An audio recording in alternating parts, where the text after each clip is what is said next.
할렐루야. 요즘 사순절인데 어떻게 지내고 계신지 모르겠습니다.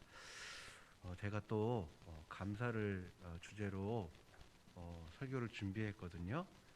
올해 1년 동안 이제 저희 교회는 감사 노트 이렇게 쓰는 거로 했는데요. 혹시 이 가운데 내가 매일은 아니지만 그래도 꾸준히 감사 노트를 쓰고 있다. 한번 손 들어 보시겠어요? 그래도 꽤 많은 분들이 손을 들고 계십니다. 제가 얼마 전에요, 아주 유명한 그 헬스 트레이너의 방송을 이제 한번 봤는데요. 그 기자가, 그 아나운서가 트레이너에게 물어봤습니다. 어, 헬스 이렇게 운동 어떻게 꾸준히 많이 할 수 있을까? 계속 할 수 있을까요? 그랬더니요. 그분이 이런 말씀을 하시더라고요. 많은 국민들이 헬스장에 돈을 기부하시는 분들이 참 많이 있는데, 예, 기부를 하셔도 괜찮다. 근데 매일 작심삼일이어도 좋으니까 3일에 한 번씩만 다시 작심하시고 또 운동하시면 된다고 그러면서 1년 동안 122번만 작심을 하면은 365일 중에 한 3분의 1은 건지니까 그렇게 결심하고 하라고 그러시더라고요.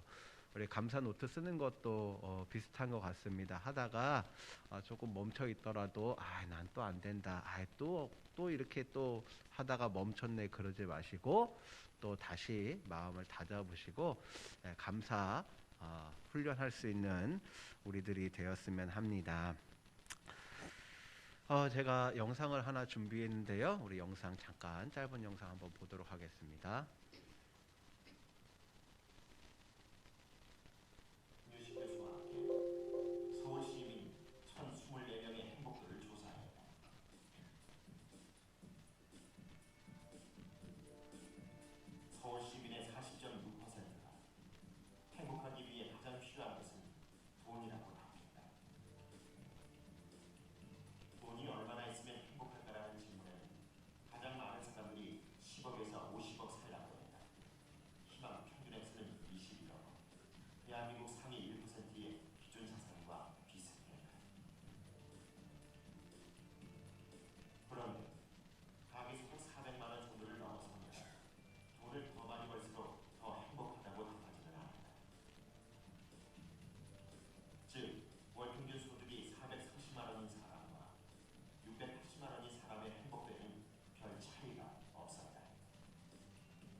생각 먹을 때마다 돈을 기준은 안다는 게 나왔고요. 그 기준이 우리나라에서는 가구들로 봤을 때 400만 원 정도 나와서 400만 원 이상 올라가게 되면 더 이상 행복도에는 도움이 되지 않는다. 왜 그럴까요? 돈을 400만 원 이상 벌게 되게 되면 아무래도 그만큼 희생하는 게 있는 것이 일반적이죠. 친구 관계가 됐든 가족 관계가 됐든. 세계적 심리학자인 에드주너 교수는 부자에 대한 기념비적 연구를 했다. 포브스지가 선정한 미국의 100대 부자 중 49명을 실제로 인터뷰한 것이다. 스스로 얼마만큼 행복하다고 생각하는가라는 설문에서 부자들의 행복도는 보통의 미국인과 큰 차이가 나지 않았다. 또 부자들이 스스로 꼽은 내가 왜 행복한가에 대한 이유는 일반인들의 이유와 비슷했다.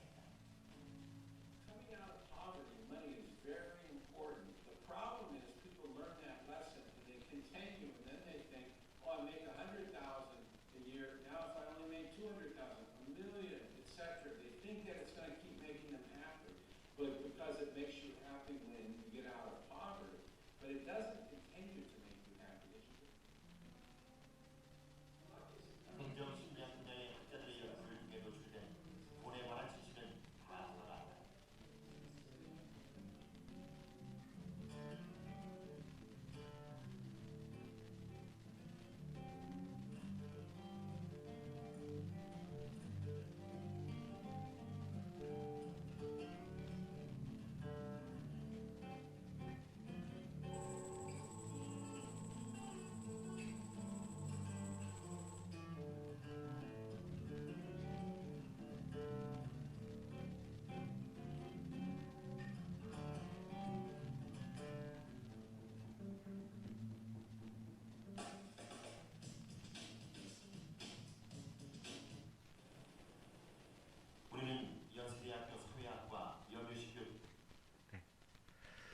여러분 어떠세요? 우리 가게의 금융자산이 한 10억, 10억 가지고 계신 분 계십니까? 엄청 큰 돈인데. 아니면 월소득 한 400 이신 분 계십니까? 굉장히 큰 돈이죠. 방금 본 영상은 2016년 좀 이제 된 영상인데요. KBS 다큐멘터리 행복해지는 법에 대한 나오는 영상입니다. 죄송합니다. 아까 영상 가운데요. 행복의 이유로 꼽은 1위부터 4위까지 이렇게 목록들이 있었는데 제가 보니까 행복의 이유로 꼽은 1부터 4위까지 가운데 사실 돈은 없더라고요. 가족이 있고 건강이 있고 그런데 그 가운데 목록 가운데 돈은 없었거든요. 근데 돈을 행복의 절대적 척도로 생각하는 나라가 전 세계에서 유일하게 한 나라가 있습니다. 어느 나라일까요? 한국입니다. 한국이 그만큼 지금 너무 많이 물질에 병들어 있다고 할 수가 있습니다. 모든 것을 다 돈으로 환산하죠.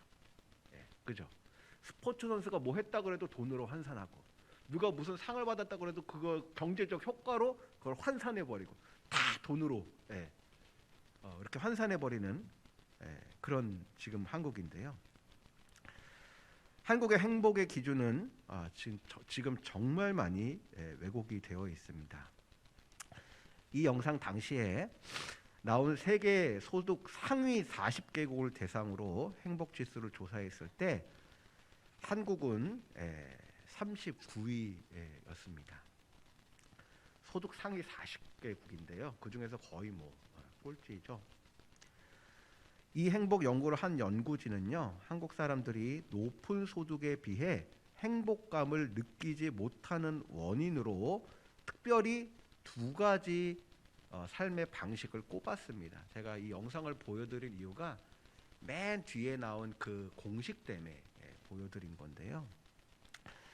한국 사람들은 객관적으로 만족할 만한 상황이나 여건에 있음에도 불구하고 끊임없이 다른 사람과 비교하고 경쟁하는 이유 때문에 행복감을 느끼지 못한다고 연구진은 결론을 내렸습니다. 그러면 성경은 우리가 행복해하지 못하고 감사하지 못하는 이유를 뭐라고 말하고 있을까요?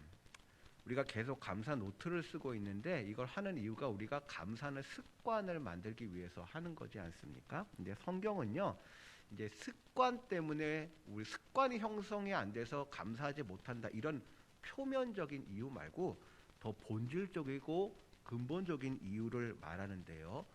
첫 번째 이유가 뭐냐면 욕심 때문입니다. 아까 영상에서 맨 끝에 그 분수로 된 공식을 하나 보여줬잖아요. 그 어떻게 되냐면 행복은 내가 가지고 싶은 것 분에 가진 것이라 그랬어요.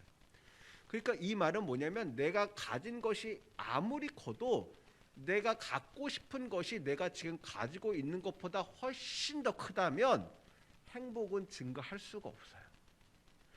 내가 10억을 가지고 있어도 내가 갖기 원하는 돈이 50억, 100억이라면 내 행복은 작을 수밖에 없는 거죠. 반대로 내가 가지고 있는 것이 1,000만 원이라고 할지라도 내가 실제로 원하는 것이 500만 원이었다면 나는 지금 많이 행복한 거예요. 이 공식이 말해주는 것은 무엇이냐면 내가 가지길 원하는 것, 이 밑에가 분모가 크면 우리는 절대 행복할 수가 없다는 말이죠. 내가 가지기 원하는 것, 이게 무엇을 말합니까? 우리의 욕심, 욕망을 말하는 거예요. 이만큼 가지고 싶다. 한 가지 예화를 말씀드리겠습니다. 어느 날 영국에 이름이 독특합니다. 콩글톤경이라는 분이 이렇게 자기 이제 저택을 지나다니다가 하녀 한 명이 다른 하녀에게 하는 말을 우연히 듣게 되었습니다. 그 하녀는 다른 하녀에게 이렇게 얘기했습니다. 나한테 5파운드만 있으면 정말 행복할 텐데, 이렇게 얘기를 했습니다.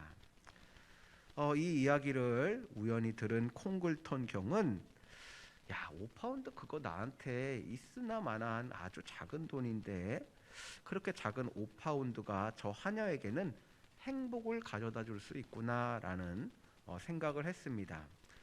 그리고 이 콩글턴 경이 그 이야기가 끝난 다음에 하녀를 불렀습니다. 그리고 자초지정을 설명했습니다. 내가 우연히 저택을 지나다가 당신이 다른 하녀와 대화하는 것을 듣게 되었고, 나에게 이런 마음이 생겼습니다. 당신이 정말 행복해지기를 원합니다 라면서 5파운드를 건넸습니다. 이 하녀는 5파운드를 받고 너무너무 감격했어요. 그리고 이 경에 친절에 감사를 드렸습니다. 그런데 얼마 후에 콩글턴 경이 또 우연히 자신의 저택을 지나다가 바로 그 하녀가 또 다른 하녀에게 하는 얘기를 우연히 듣게 되었는데, 이 하녀가 뭐라고 했을까요? 이렇게 얘기했답니다. 난 참 바보야. 왜 10파운드라고 말하지 않았을까? 여러분, 이 세상에서 절대 채울 수 없는 것이 인간의 욕심이랍니다. 사람은 하나를 간절히 원하다가 그것을 소유하면 만족하고 감사하는 것이 아니라 또 다른 것을 원하고 또 많이 바라다가 결국 불행의 늪에 빠지고 만답니다. 그래서 오늘 우리가 읽은 야고보서는 다음과 같이 말을 하죠. 오직 각 사람이 시험을 받는 것은 자기 욕심에 끌려 미혹됨이니, 욕심이 잉태한즉 죄를 낳고 죄가 장성한즉 사망을 낳느니라. 이렇게 되어 있는데요. 야고보서 1장 여기 그 12절부터 뒤에까지요. 계속 이제 시험에 대한 얘기들이 나오거든요. 앞부분에 좀 이제 다른 얘기가 나오는데요. 우리 개역 개정 성경하고 개역 한글 성경을 한번 비교해서 한번 읽어보겠습니다. 우리 다시 한번 읽어보겠습니다. 시작. 시험을 참는 자는 복이 있나니 이는 시련을 견디어낸 자가 주께서 자기를 사랑하는 자들에게 약속하신 생명의 면류관을 얻을 것이기 때문이라. 개역 한글도 읽어볼까요? 시작. 시험을 참는 자는 복이 있도다. 이것에 옳다 인정하심을 받은 후에 주께서 자기를 사랑하는 자들에게 약속하신 생명의 면류관을 얻을 것임이니라. 12절부터 15절 사이에 시험, 우리나라 말로 시험이라는 단어가 계속 반복되는데요. 원어로는 조금 다릅니다. 우리가 지금 12절에 읽었던 이 시험은 뭐냐면 영어로 말하면 테스트예요. 그러니까 하나님께서 하나님을 믿는 믿음의 사람들의 그 믿음이 진짜인지 가짜인지 테스트하기 위해서 주신 그 시험이 방금 우리가 읽은 12절의 시험이거든요. 그래서 그러냐면 하나님께서 이 테스트를 하면서 아까 12절 한번 다시 띄워주시겠어요? 12절 개역 한글을 보면요. 하나님께서 믿음을 시험하셨는데 그 테스트를 통해서 옳다 인정함을 받는 자들에게 하나님께서 약속을 주신대요. 무슨 약속이요? 생명의 면류관을 주신대요. 대표적인 예가 누구냐면 아브라함이죠. 하나님께서 아브라함에게 내 이삭을 바쳐라 라는 테스트를 주셨죠. 근데 이 아브라함이 그 테스트를 통과했죠. 하나님께서 오케이, 그 믿음을 옳다고 인정해 주셨습니다. 그리고 인정해 주셨죠. 근데 우리가 14절에 읽은 시험이 있습니다. 14절 한번 다시 띄워주시겠습니까? 14절 15절. 여기에도 시험이라는 단어가 나오는데요. 여기에 나오는 시험은요, 영어로 temptation이에요. 뭐냐면 사단이 우리 믿음의 사람들을 넘어뜨리고 낭망하고 포기하도록 하기 위해서 주는 시험이죠. 여기에 이 이 시험, 이 템테이션의 원어적 의미는 뭐냐면 이렇게 템테이션 유혹 아닙니까? 그 원래 의미는 뭐냐면 사냥꾼이 짐승을 잡기 위해서 미끼를 던지는 거예요. 그리고 그것에 탁 걸려서 덫에 걸려서 결국 이제 잡히게 만드는 것. 이게 이 시험의 의미인데요. 여러분 이 템테이션 유혹에 걸리게 되면 어떻게 됩니까? 결국 생명의 면류관을 받는다 못 받는다? 받지 못할 뿐만 아니라 영원한 사망에 이르게 되는 거죠. 여기서 말하는 야고보서 1장 15절에 이렇게 돼 있죠. 욕심이 잉태한즉 죄를 낳고 죄가 장성한즉 사망을 낳느니라 이렇게 되어 있는데 여기서의 사망은 영적인 죽음, 하나님과의 단절, 종말 때 맞이하게 될 영원한 죽음을 말합니다. 여러분 오늘 야고보서 말씀에서 욕심이 잉태한즉 죄를 낳는다라고 되어 있죠.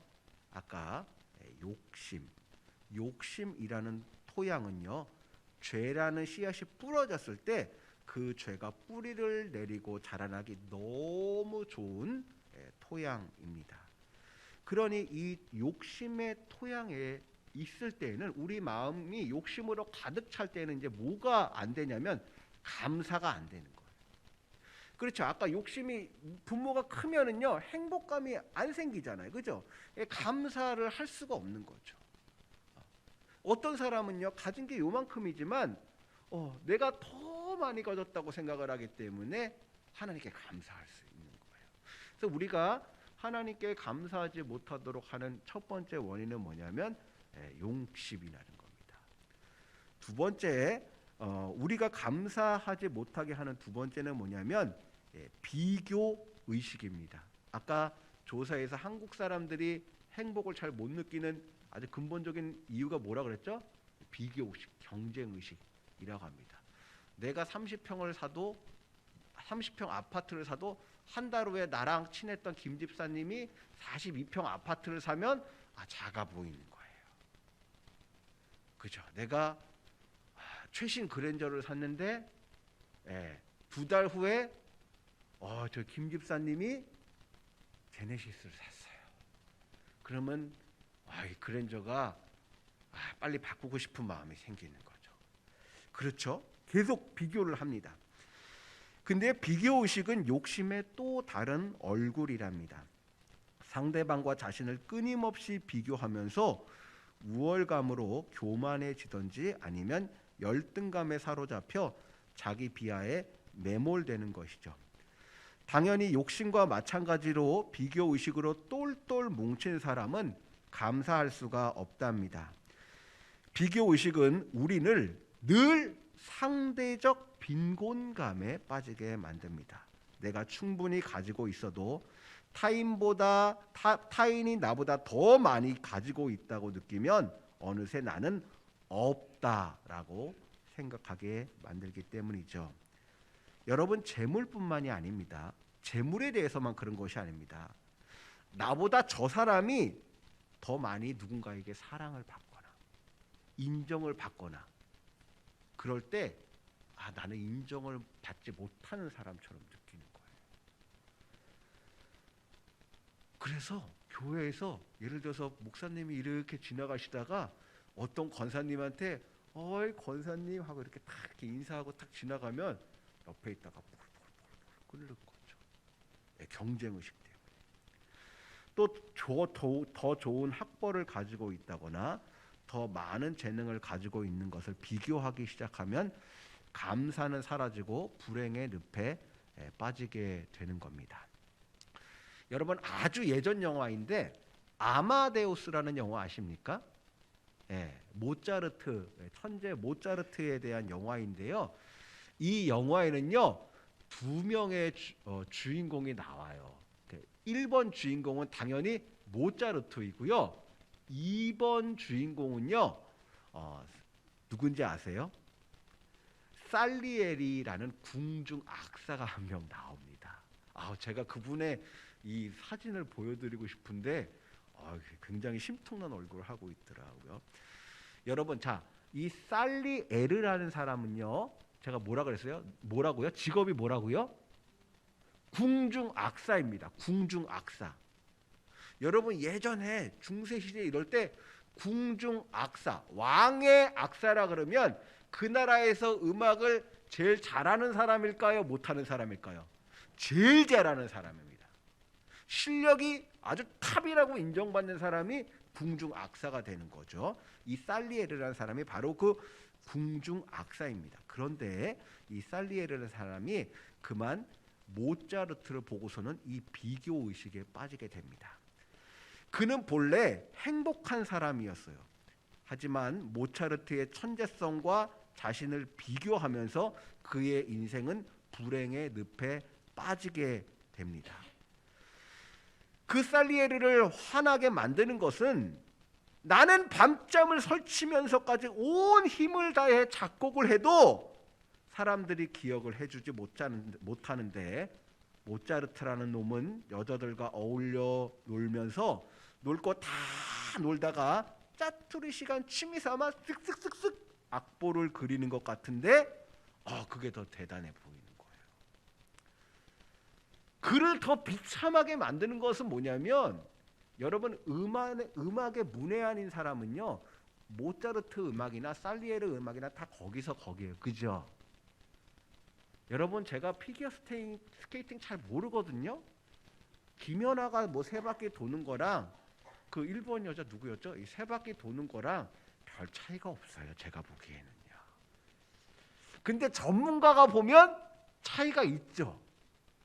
그러니까 이 살리에르가 자신을 더 비참하게 만드는 건 뭐냐면 모차르트의 천재성을 꿰뚫어 볼 수 있는 안목을 자기가 가지고 있다는 거예요. 그래서 영화에서 이 살리에르가 이렇게 기도를 합니다. 오 신이시여, 왜 저에게는 천재를 알아볼 수 있는 눈은 주시면서 모차르트와 같은 천재적 작곡 능력은 주시지 않습니까? 결국 비교의식과 열등감이 그의 인생을 파멸로 몰아갑니다.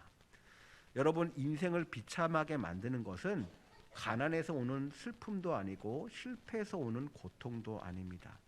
재능이 모자라서 내뱉는 탄식도 아니랍니다. 가장 큰 비참은 비교로부터 오는 것입니다.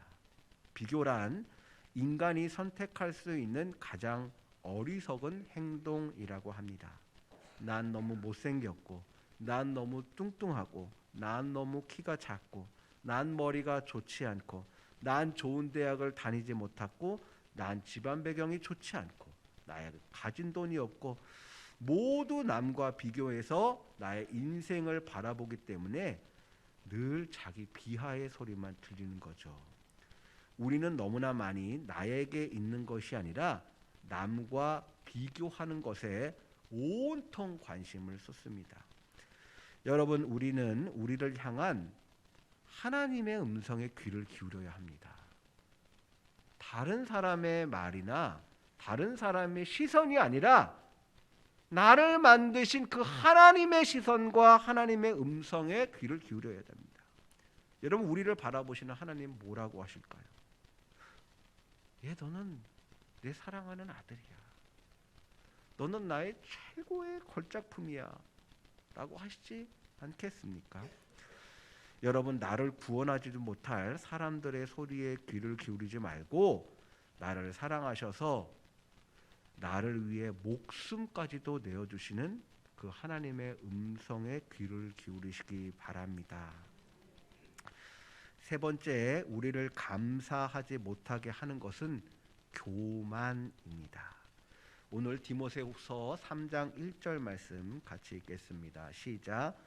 너는 이것을 알라. 말세에 고통하는 때가 이르러 사람들이 자기를 사랑하며 돈을 사랑하며 자랑하며 교만하며 비방하며 부모를 거역하며 감사하지 아니하며 거룩하지 아니하며.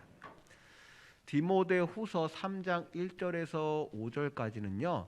말세에 고통하는 때가 이르는 이유에 대해서 말하는데요. 요약하면 말세에 고통하는 때가 이르는 그 이유를 요약하면요. 도덕적 영적 타락입니다. 근데 그 사람들이 도덕적으로 영적으로 타락하는 것들을 조금 이렇게 풀어놨거든요. 그 첫 번째가 뭐냐면 사람들이 뭐를 사랑하며 1번이 자기를 사랑. 1번이 뭘 사랑한다고요? 자기를 사랑하는. 이게 영적 도덕적 타락 이후의 1번이에요. 심리학에서요, 자기를 사랑하는 것, 이 심리학적 용어로 나르시시즘이라는 용어가 있죠. 우리말로는 자기애라고 할 수가 있는데요. 인간에게는 누구나 자기 중심성이 있습니다. 특히 자기 중심적 성향이 강한 사람들은요, 대체로 감사하는 삶을 살지 못한답니다. 왜냐하면 감사마저도 왜곡된 형태로 느낀다고 학자들이 말합니다. 무슨 말이냐면요, 뭔가를요 다 내 중심적으로만 생각을 하는 거예요. 자기 중심성이 강한 사람들은요, 감사의 제목을 적어보라고 했을 때 어떤 모습이 나타나냐면, 일반적으로 그렇지 않은 사람들에 비해 감사의 개수가 훨씬 더 적고요. 감사할 수 있는 내용이 보통 내 건강, 아니면 내 힘, 아니면 나의 똑똑함, 뭐 내가 소속된 이런 회사, 좋은 회사, 내가 가지고 있는 돈, 그러니까 모든 것의 중심이 다 내가 있는 거예요. 다른 사람이 아니라, 다른 사람은 그렇지 않은데, 내가 돈 많으면 감사, 내가 건강하면 감사, 내가 아주 좋은 회사 다니면 감사, 다 내가 중심이에요. 근데 여러분, 아이들은 그렇지 않아요. 아이들은요, 내가 건강해도요, 내 짝이 아프면 같이 울어요. 아시죠? 슬퍼해요. 내 친한 아이들에게 안 좋은 일이 생기면 같이 마음 아파해요. 근데 어른들은 안 그래요. 그렇죠? 모든 것의 중심이 나에게 있기 때문입니다. 여러분, 우리의 감사의 이유는 어디 있습니까? 여러분, 자기애는요, 우리를 창조하시고 우리를 구원하신 하나님을 망각함에서 오고, 이 자기애가 커져서 교만이 됩니다. 여러분, 잠언 6장 17절에서 19절에는요, 하나님이 싫어하시는 67가지 것들이 나오는데, 그 중에 첫 번째가 바로 교만입니다. 잠언 6장 17절은요, 교만의 눈을 하나님이 싫어하신다고 말하는데, 왜 하나님이 교만의 눈을 싫어하실까요? 하나님께서 주시는 수많은 은혜들, 감사의 제목들을 이 교만한 눈이 보지 못하도록 하기 때문입니다. 반대로 하나님은 겸손한 자를 사랑하시죠. 여러분, 저는요, 교만과 겸손을 생각할 때 생각하는 인물이, 성경 인물이 한 명이 있는데, 바로 사울 왕입니다. 사무엘상 5장 17절에요, 하나님께서 사무엘에게 대해서 하시는 말씀인데, 우리 같이 한번 읽어보겠습니다. 시작. 사무엘이 이르되 왕이 스스로 작게 여길 때에 그때에 이스라엘 지파의 머리가 되지 아니하셨나이까? 여호와께서 왕에게 기름을 부어 이스라엘 왕을 삼으시고. 하나님께서 이 사무엘 선지자를 통해서 사울 왕, 교만에 빠진 사울 왕을 이렇게 하신 말씀인데요. 이 말씀을 보면 사울은 원래 스스로를 작게 여기는 겸손한 사람이었습니다. 그래서 하나님이 사울 왕을 이스라엘의 초대 왕으로 삼으신 거예요. 겸손한 자였기 때문에 사울을 이스라엘에서 가장 높은 자로 만드셨습니다. 그런데 그가 교만하여졌을 때 하나님으로부터 버림을 받았죠. 그런데 여러분, 하나님 앞에 끝까지 겸손하신 분이 계셨습니다. 우리 예수님이시죠. 우리 오늘 예배 때도 읽었는데 그 말씀 다시 한번 읽어보겠습니다. 빌립보서 2장 6절에서 8절입니다. 시작. 9절.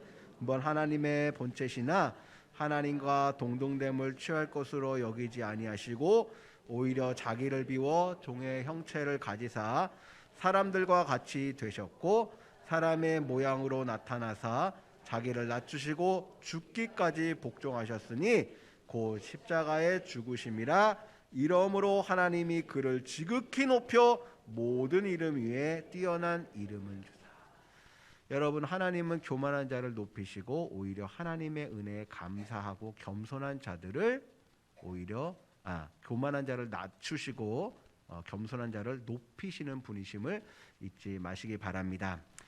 자, 네 번째 우리가 감사하지 못하도록 하는 네 번째는 뭐냐면 바로 염려입니다. 염려는 지금 닥치지도 않은 미래의 일을 앞당겨서 걱정하는 것입니다. 그러나 예수님은요, 마태복음 6장 34절에서 그러므로 내일을 위하여 염려하지 말라. 내일 일은 내일 염려할 것이요 한날 괴로움은 그날에 족하니라 라고 말씀하셨습니다. 그런데 우리가 사람인지라 자꾸만 염려가 생깁니다. 그죠? 네. 그럴 때 어떻게 해야 할까요? 우리 빌립보서 4장 6절 말씀도 같이 읽겠습니다. 시작. 아무것도 염려하지 말고 다만 모든 일에 기도와 간구로 너희 구할 것을 감사함으로 하나님께 아리라. 무엇을 하지 말고 무엇을 하라고 합니까? 하지 말고 뭐를 해요? 네, 기도하라고 합니다. 염려가 심령이 위축되고 짓눌리는 불안한 현상이라면 감사는 심령의 즐거움과 기쁨이 넘치게 합니다. 감사함으로 드리는 기도는 과거에 받은 은혜와 현재 누리는 모든 축복과 심지어 현재의 힘든 상황까지도 협력하여 선을 이루실 것을 내다보며 미래에 감사하는 것을 말합니다. 신선한 바람이 하늘의 먹구름을 말끔히 걷어내듯이 감사하는 마음은 염려의 먹구름을 순식간에 없애버리실 것입니다. 여러분, 웃음 좋다는 거 잘 아시죠? 모르세요? 여러분, 웃음 좋대요. 아세요? 네. 근데요, 여러분 웃음 좋은 이유가 막 웃으면요 이렇게 장기들이 막 움직인다면 이렇게 세게 막 운동이 된다 그러더라고요. 그래서 속에 막 내장이 막 활성화가 되고요, 막 엔돌핀 같은 이렇게 좋은 이렇게 세포들 호르몬들이 많이 나와서요 몸에 도움이 된다는 거거든요. 근데요, 여러분 전문가들에 의하면요 그 가짜 웃는 거 있잖아요. 가짜 웃는 거. 여러분 웃음 학원 다녀보셨습니까? 웃음 학원에 가면 가짜로 막 웃게 만들거든요. 그 왜 그러냐면요, 가짜로 웃어도요 진짜로 웃는 거에 70% 효과를 가져온대요. 맞아요. 한번 해볼까요? 가짜 웃는 거 해볼까요? 70%인데요. 시작하면은 가짜로 한번 웃어보겠습니다. 시작. 하하하하하하하하하.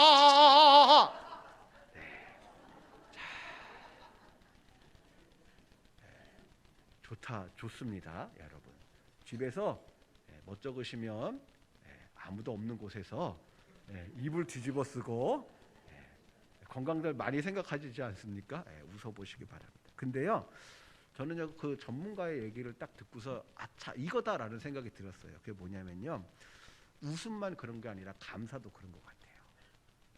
내가 진짜 감사할 것이 그렇게 없는 것 같아도요, 정말 짠해서 매일매일 감사를 이렇게 써나가는 거예요.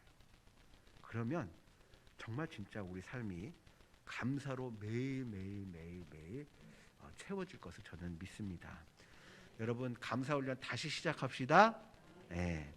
그래서 진짜로 우리 성도님들의 모든 가정이 정말 감사한 일들로 가득 차서 주님께 큰 영광 돌리고 주님의 복도 많이 받는 우리 모든 성도들 되길 바랍니다. 하나님 아버지, 오늘 또 감사를 주제로 가지고 하나님의 말씀을 읽고 하나님의 말씀을 들었습니다. 하나님, 우리 안에 하나님께 받은 은혜를 은혜로 여기지 못하게 하는, 또 감사를 감사로 여기지 못하게 하는 우리 안에 한 4가지 그러한 못된 죄의 모습들이 있습니다. 하나님, 정말 우리가 이 감사로 훈련해 나감을 통하여서 우리가 정말 죄에 굴복된 삶을 사는 것이 아니라 늘 하나님께서 주신 그 은혜에 충만한 삶을 살아가는 우리 모든 성도의 가족들 되게 하여 주시옵소서. 모든 것을 주님께 올려드리며 예수 그리스도의 이름으로 기도합니다.